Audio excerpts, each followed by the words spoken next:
So, Athena, the president just tweeted about this. What did he say?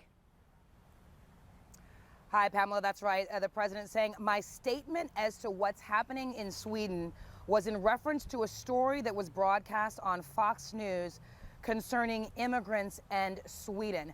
Now, I want to play for you this segment that was broadcast on Friday night, and then we'll talk about it on the other side. Let's play that. Perhaps no nation on earth is more committed to accepting foreign migrants and refugees than Sweden. 2016 alone, the country accepted more than 160,000 asylum seekers, despite having a population of less than 10 million people. Only 500 of these migrants were able to get jobs in Sweden. But if these arrivals aren't able to work, they're at least able to commit crimes. And that segment went on after that initial part. The Tucker Carlson talked with a filmmaker who said that the Swedish government was covering up all kinds of violent crimes that these refugees that Sweden had accepted were responsible for. We have no evidence of that, but now it's clear at least what the president was referring to. We know he is an avid watcher of cable news. He particularly likes Fox. But I've got to tell you, Pamela, this lack of precision, the president repeating things he hears, something he has been doing since the very beginning of his campaign, it's causing problems. It's already causing problems, and it shows that words matter, that the whole world is watching and listening very carefully to what the president has to say. British school librarian who was in charge of the official @Sweden Twitter account last week. It passes to a Swedish citizen every week and found herself fielding hundreds of questions from concerned people there. And Ryan Godersky, who's a senior writer for Red Alert Politics and a Donald Trump supporter, he's in New York via webcam. Emma Johansson, so how did you respond to what Mr. Trump was saying? Well, as soon as I got word from the followers that something was going on, and someone sent the link, there was some follower that sent the link to the clip where he was saying this, and then I went out to the main newspapers here in Sweden and checked. And since there was nothing going on, I just told everyone that nothing happened. It's not true. That's pretty much what I said. Right. We're going to see your tweet, actually. You were having to tell people that there has not been a terrorist attack. Yeah, that was pretty much what I was saying. Jana Halper-Hayes, what do you make of this? Does it matter? Well, no, I really think it doesn't, but I think it's a perfect example of what he was talking about fake news, because people seize upon it, then you see all these articles, and when I pulled it up on Google, it's like, well, Donald Trump was really right. There was the neo-Nazis going to the refugee camps, and there's been a lot of corruption and rape going on. So, you know, the thing that has happened is that anything he says, we're pouncing on it, and then we're having to talk about it when we could talk about so many more important things, such as the fact that we really do support NATO, and Pence made it very clear that unless the 27 other nations start paying their share, America is not going to carry the load anymore. Ryan, does it not matter if he doesn't get his facts right, but it does matter if other people don't get their facts right? Well, there are two standards, one for the press and one for the president.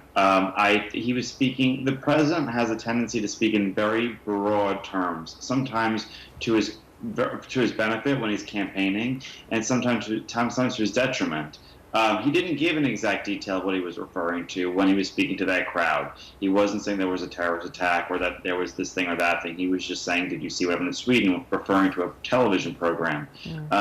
That being said, I think the president should work harder on choosing his words more artfully, but it is extremely important that the media gets the facts right. There have been literally dozens of mainstream outlets like the New York Times and the Associated Press reporting actual fake stories that were not true whatsoever, and causing hysteria in the United States of America. Like what, for example?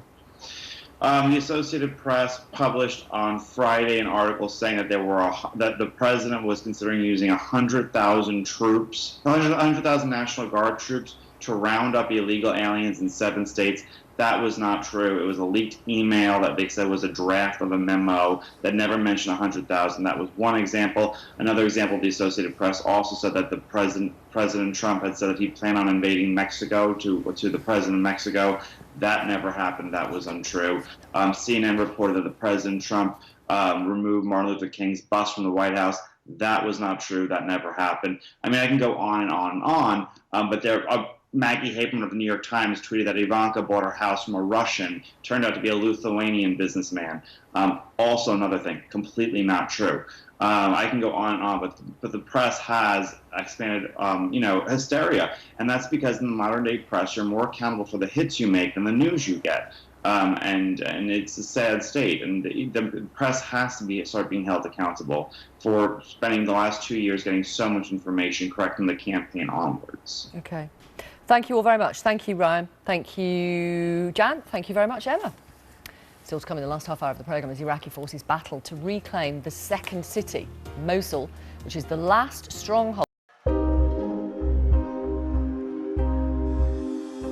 You look at what's happening in Germany. You look at what's happening last night in Sweden. Sweden. Who would believe this? Sweden. They took in large numbers. They're having problems like they never thought possible.